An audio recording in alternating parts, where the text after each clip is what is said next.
Everyone wants to have a fulfilling career, but what do you think you need to have it? You can live your fullest potential if you always develop your skills to keep giving a better value over time. But is academics the only way to develop skills? This being the topic for our next panel discussion, may I request the chairperson, Mr. Shankkar Aiyar, author-analyst, to please make his way onto the stage.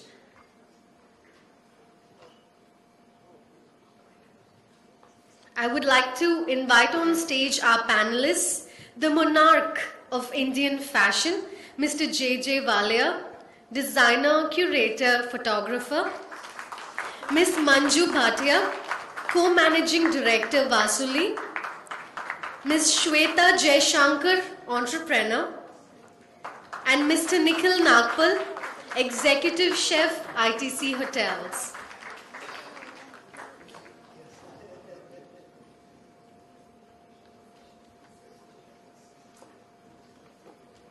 Over to you, Mr. Aiyar.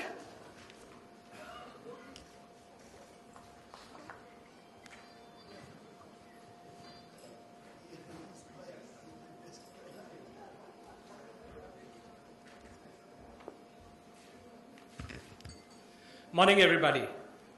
We have an excellent panel now. Spirituality followed by creativity, because how do you have skills without sitting in a room facing a blackboard, without being in a regimented uniform, and without a written down curriculum? Our panelists today, each of them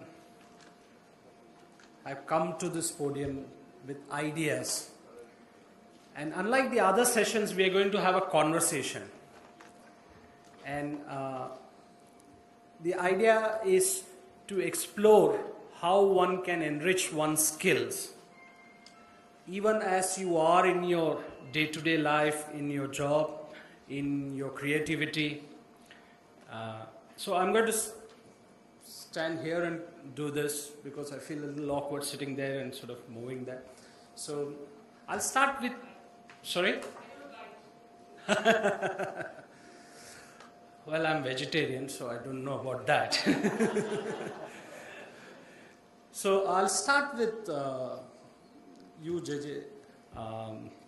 If you could start by saying the whole idea of skills without academia doesn't mean that you're not learning, and doesn't mean that you don't have a teacher. It's just not institutionalized. What has been your personal experience? I mean, you both being a teacher and a learner, you learn new things, so obviously you're learning from someone, and you've been a great inspiration and teacher to a lot of people who wanted to get into fashion and creativity. How do you look at this? Well, I have a bit of a history myself, because I was studying to be a chartered accountant and I moved to fashion. So it was a transition which, it starts from, actually there's a connection with spirituality here as well, because whatever your true calling comes from the spirit. And once you make that transition, I think education is required to sort of at least show you a perspective which you would not typically see, in the real world. But having said that, I think what education did for me was, well, it showed me, it made me understand the technical aspect of what I was getting into. But ours is a highly creative field where everything is practically based on ideas, on a fair element of dreaming a reality before it actually becomes a reality.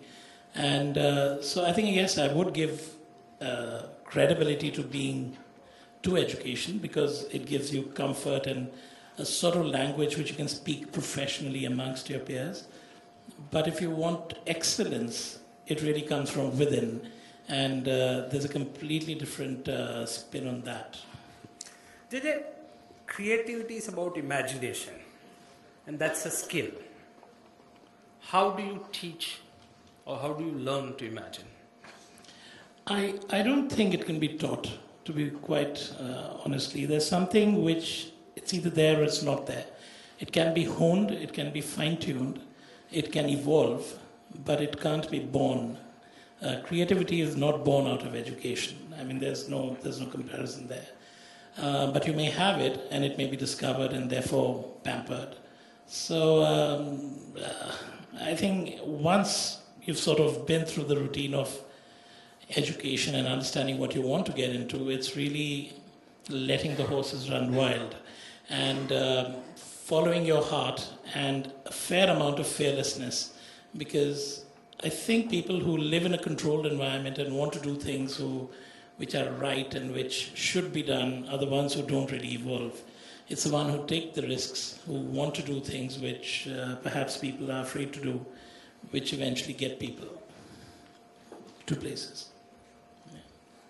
I'm going to come back to you as to how you teach your people who come to learn to you, the practical aspects.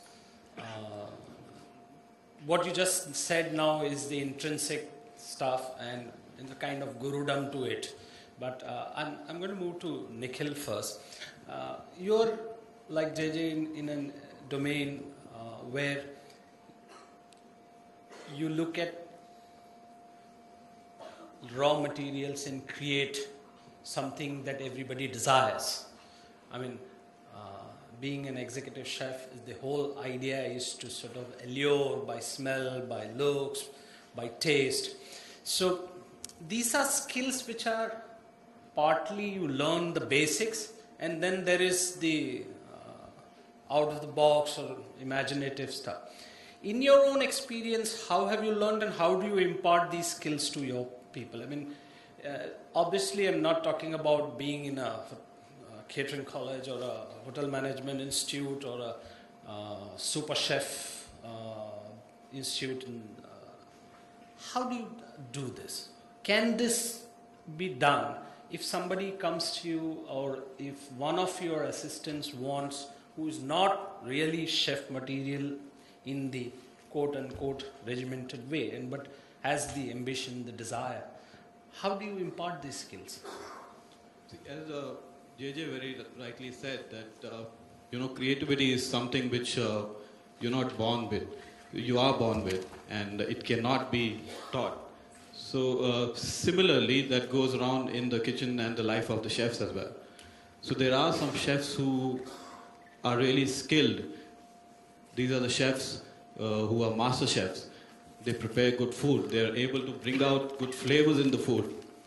But then there are chefs on the other side who are really creative, and they're just born with that creativity. So they're able to visualize, they're able to sit with the guests, they're able to think from the guest point of view that what exactly they're looking at.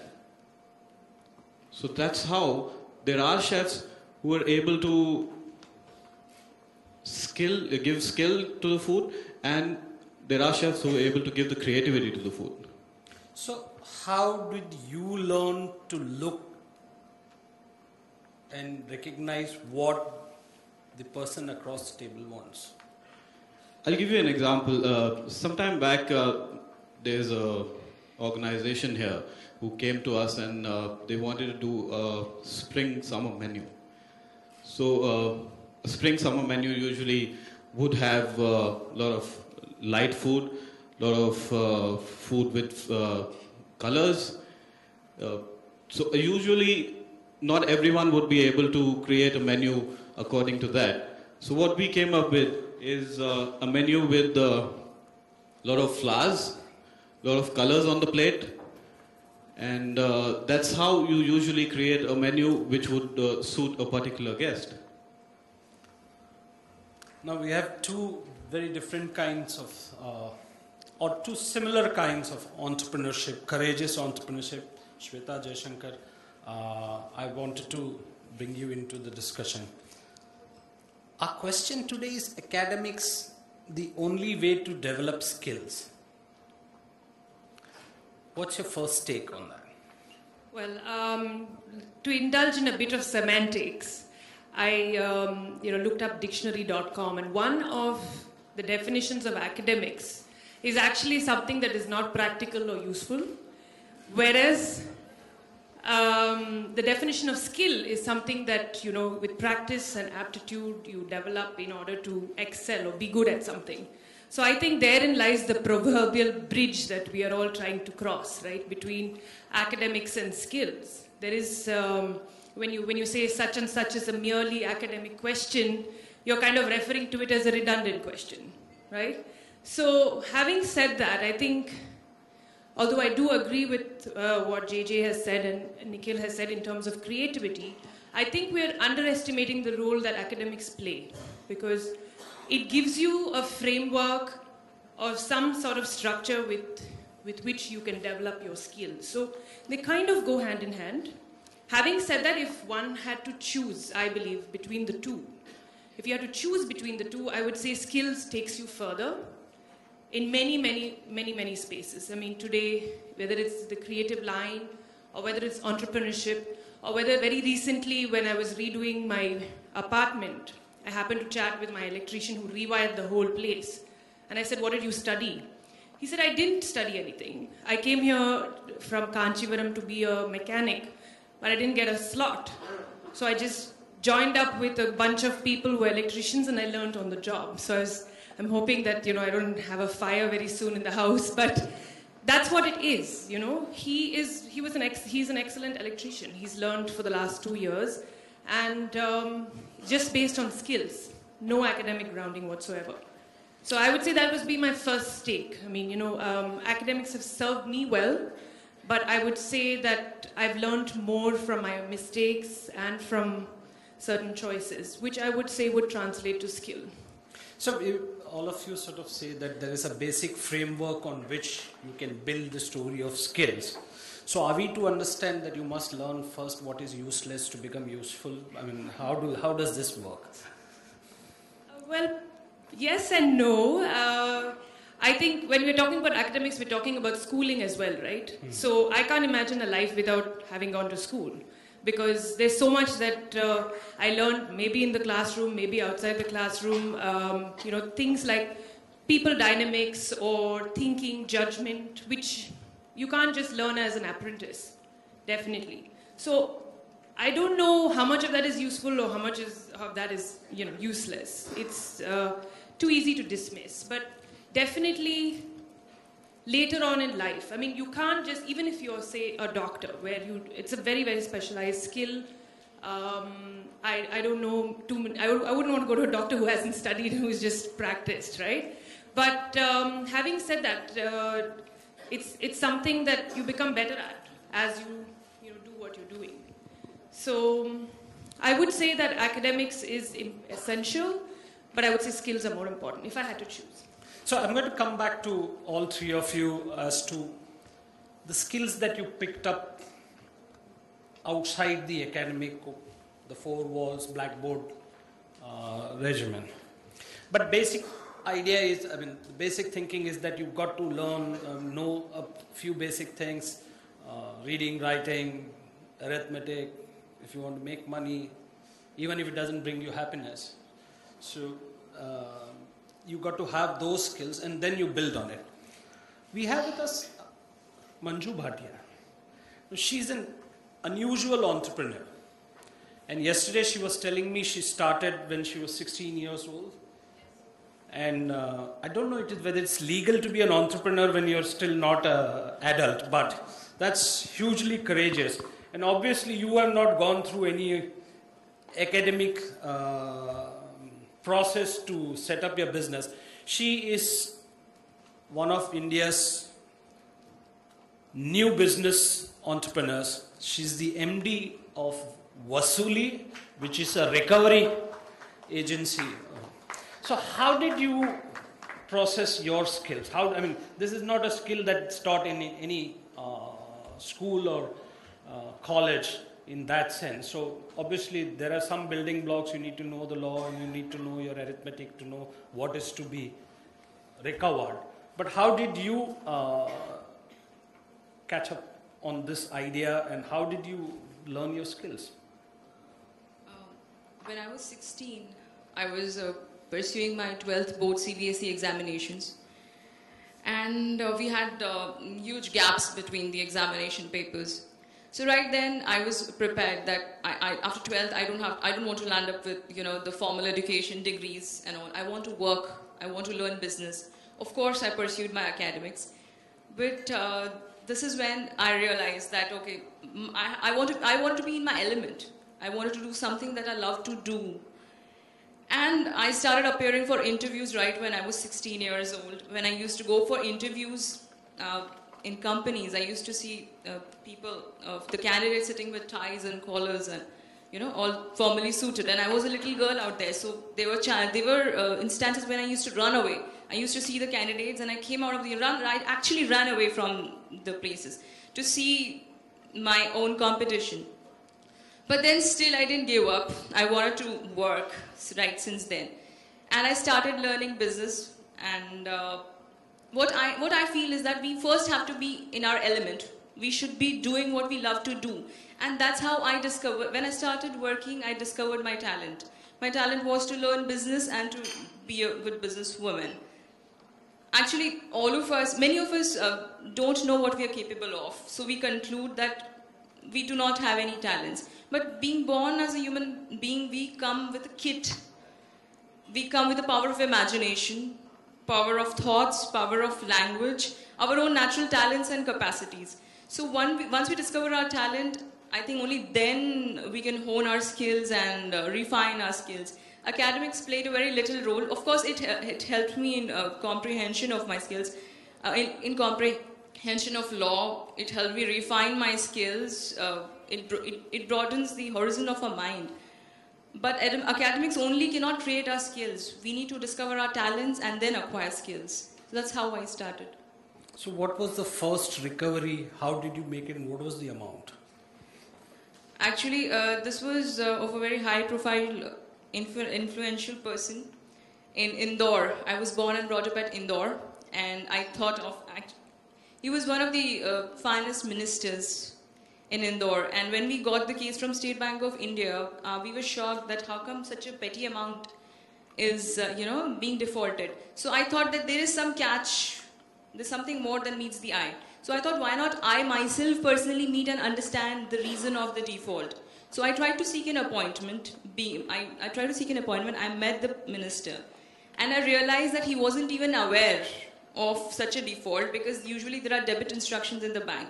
So then I realized that there's a communication gap between the banks and the borrowers. Everybody doesn't willingly default. People don't even know at times, and bankers are not able to communicate to a big person. So when I met that person, in an hour's time, he got the entire loan account closed, and I could bridge the gap of communication. And I realized that this could, if all women come into play, I think we can do great, and we actually did great. In my company, we have more than 200 women into recoveries of bad loans. We recover for all nationalized banks, and this. So does it help being a woman to recover, or is it a risky gambit? It definitely helps being a woman because we are heard. People don't feel offended when they hear a woman. We are heard, so it is definitely very helpful. It has been risky at times, but the government have always supported us. The police machinery has given us protection. It is definitely risky, but more helpful. Okay. I'm going to come to the next question, which is, I would like each of you, and I'll start with you, Shvetha,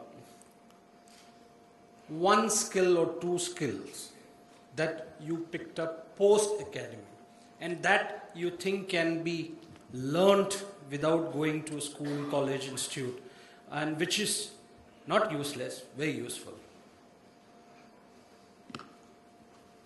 The first skill that comes to mind, and I think that academics probably overlooks this, is that of people skills.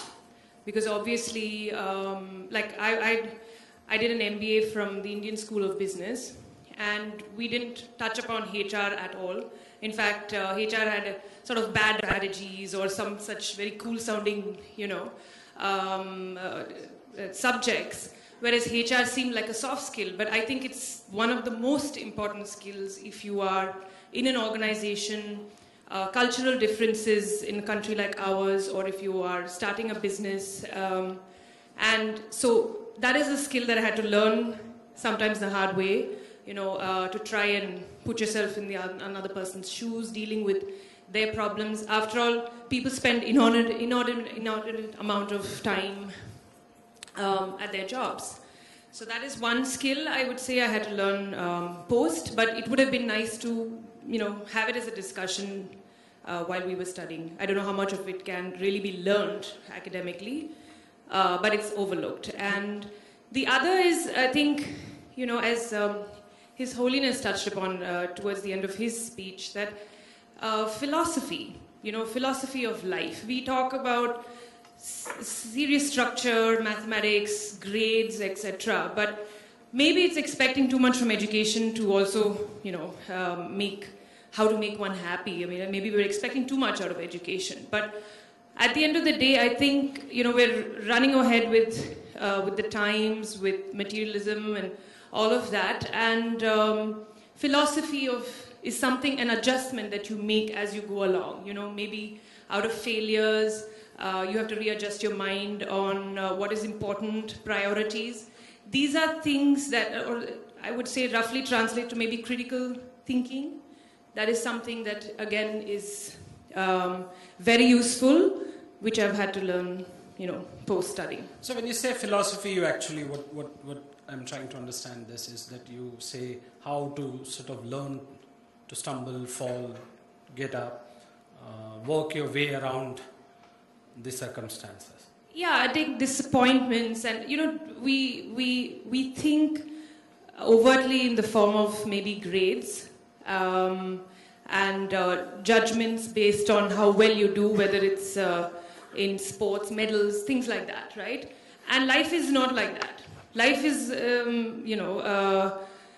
shades of grey is a bad term to use nowadays, but it's relative. It's not about the first place. You don't get a first place if you start a business and you do well. You're against yourself. And that's something that it's not a discussion at all. It's not something that which box does it fit in? It doesn't fit into sport or art or academics, but it's a thread that runs through everything that you do. Now, those are very useful skills, actually, people skills and the idea of dealing with life.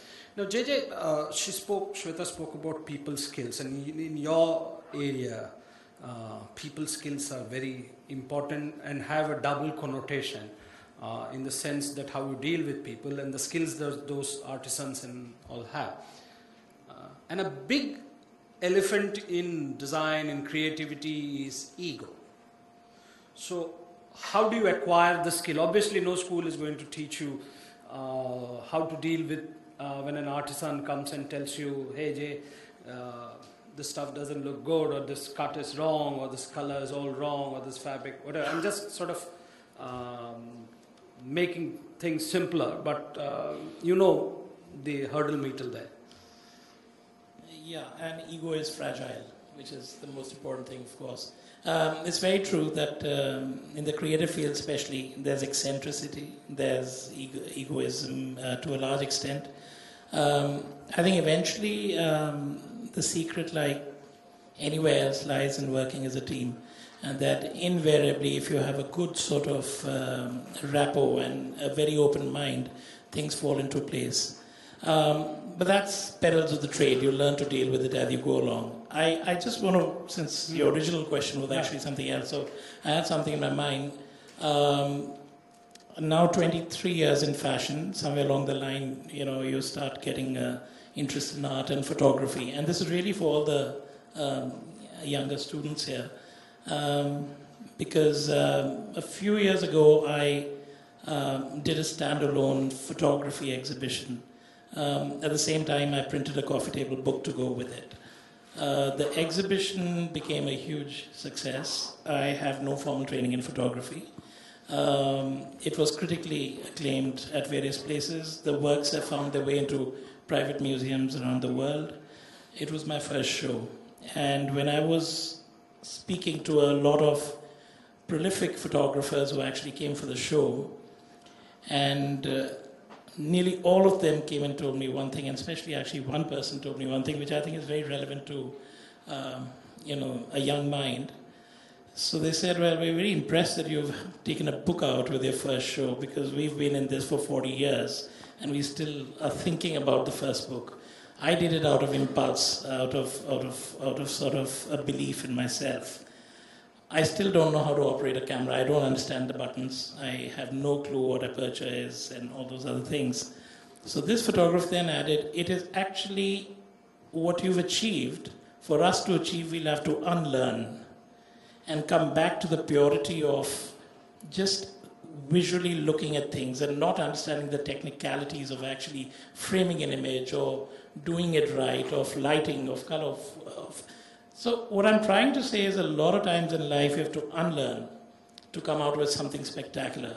You don't have to follow the norms that have been laid out or are meant to be followed to really achieve something which sort of leaves an impression. Surely, I don't think there's a business model for a school of unlearning, but I think there's a huge scope there for. Nikhil, what in your line of work, you're the executive chef and you've dealt with food, egos, people, circumstances. What are the 2 skills that you learned outside of academia, and can people learn that, do what you did? I would say the most important thing which I've learned after schooling is handling situations, and especially in the field of hoteliering, every day there's a new guest, every day there's a new situation coming to us, and that's something which is not taught in any academic school, or for that matter in the hotel management colleges as well. So that comes with the experience, that comes with the daily handling of the situations, and that's the first thing which I have learned. Secondly is handling such a large operation. You cannot work alone. So it is important to handle egos. It is important to work in a team. And if you're not working in a team, you definitely can't handle the operation. So then the whole thing comes back to people knowing your target clientele, knowing the people you work with, and don't any of the institutes sort of have these things structured in their courses? Are you sort of, beyond cutting, chopping, whatever, getting the material right, the fine nuance of taste and everything, institutes don't sort of get you ready to work in a team, or variety is a huge issue, and the daily change. You're not doing the same thing every day. So the institutes teach you cooking of food, the basics of food. Institute teach you the basic hoteliering, but institutes will not teach you that there's a function for 2,500 people, and by the end of the function you've catered almost 4,500 people. So how do you handle that? That comes only at that time. That's your situational handling. So none of the colleges or the institute will be able to teach you that. Okay. Well, now in your case, Manju, obviously every case is different, and yet every case is similar because some guy doesn't want to pay. So from the time you started till now, what are the couple of skills that you sort of learned on the job, as you started your business? How did you sort of come to grips with? This is a whole new field. There are 2 skills which I have acquired while in my last 12 years of experience. Right when I was 16 years old. In my initial years of recovery, everyone used to put me down. My relatives, the society. In fact, they used to tell my parents कि आपकी बेटी के पास और कुछ नहीं बचा करने के लिए, वसूली करवा रहे हो आप अपनी बेटी से. This was the kind of criticism I faced in my initial years. My own relatives, criticizing, entire society was criticizing. But I believed in what I did, and I had a firm conviction in what I was doing was absolutely right. And today the same people, they see me as mentors for their daughters. I'm an inspiration after a long time. So this is one of the things we should have belief in what we do and what we love to do. Another thing is with my experience in Vasuli and recoveries, in all the practical experiences that I have gained, I have come to a stage where I can face any situation in my life, worst of the situations. I've seen so much in life. This experience which I've gathered in last 12 years has made me so strong that I can face anything in the world, and I'll happily and easily resolve it and come out of it. That's confidence and a lot of courage. So, I'm going to have one last question. Now you guys are all self-made people. You built upon the existing blocks. I'm going to ask you all to play the role of mentor. One big advice that you would give to all these young students in learning new skills. What's the most essential thing? One, Shvetha, I'll start with you. One big advice. You're the mentor now. I would say practice makes perfect. To use an old cliche. Doing something again and again really makes you better at it. JJ? I'd say self-belief, and I'd say that you've got to follow the resources, put the blinkers on, look straight ahead, you'll get where you want to. Don't look left or right. That's what really makes a difference. I'd say get your academics right, and you can always own your skills. That will take you a long way. Get the basics right. Manju?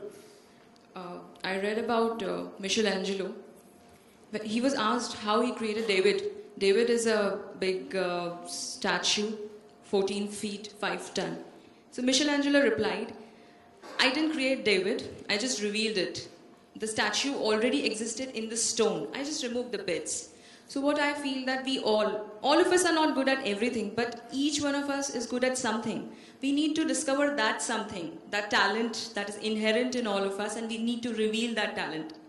And once we reveal our talents, we'll be in a better position to acquire skills and hone our talents. So I think we all need to discover what we are good at. That's most important. Okay, we have got 2 messages already, so we have time for like 3 questions if there are questions, and then I'll take all the questions together and then we can answer. And then are there mics there, and where the this gentleman here, please. Can somebody get a mic to this person here? Just wait for a mic to come.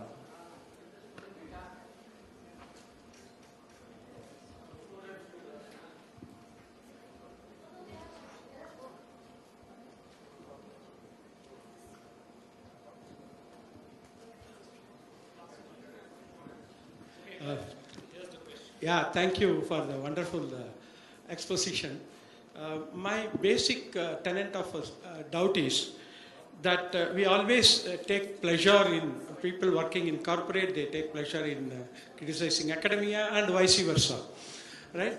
And here, I'm rather perplexed,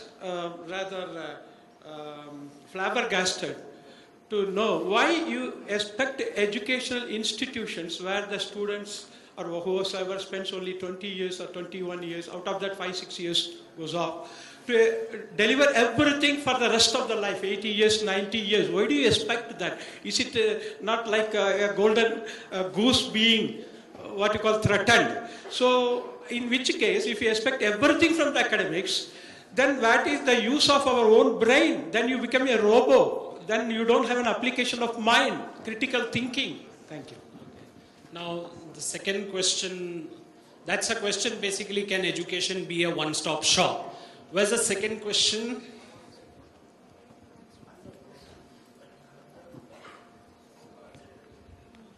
Any of the students?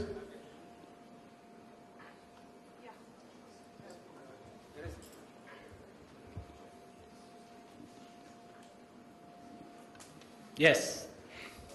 This is a question to the both ladies on stage.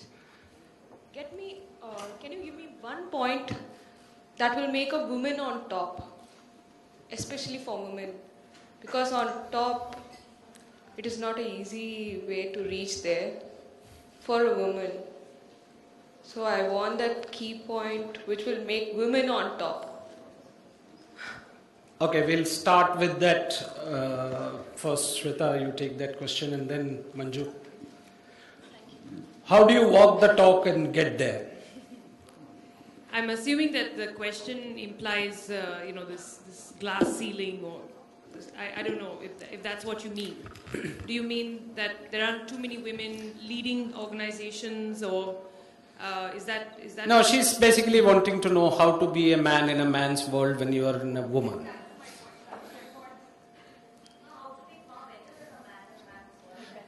Yeah, okay. I think fundamentally we are, okay? I mean, we are, and which is why it's a man's world, probably because they figured it out.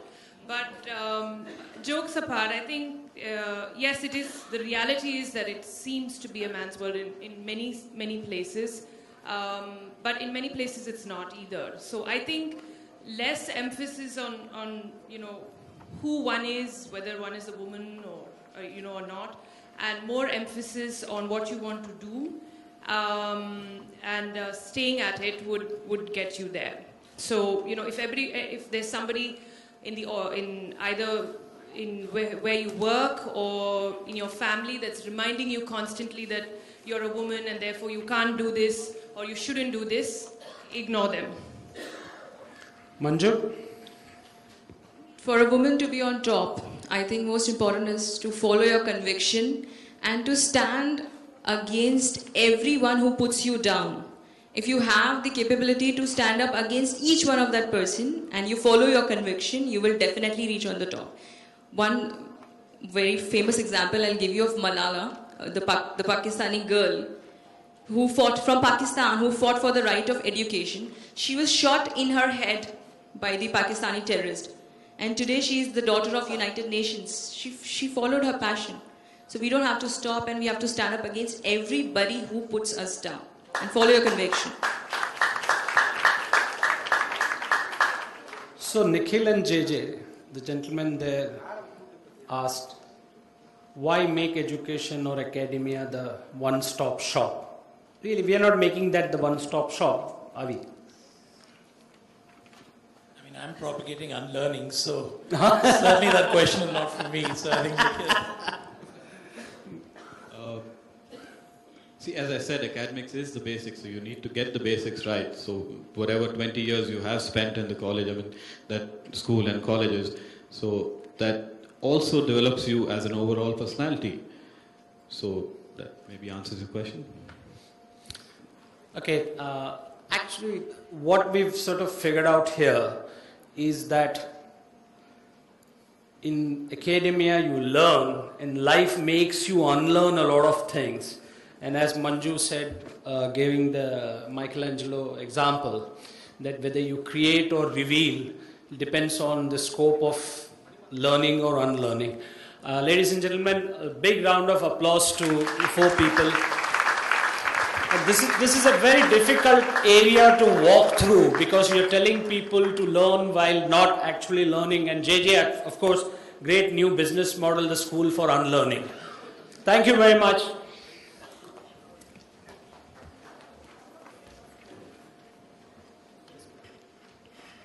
Thank you, ladies and gentlemen. I request our speakers to kindly remain on stage. May I please invite Mr. Chawla to kindly present mementos to our speakers.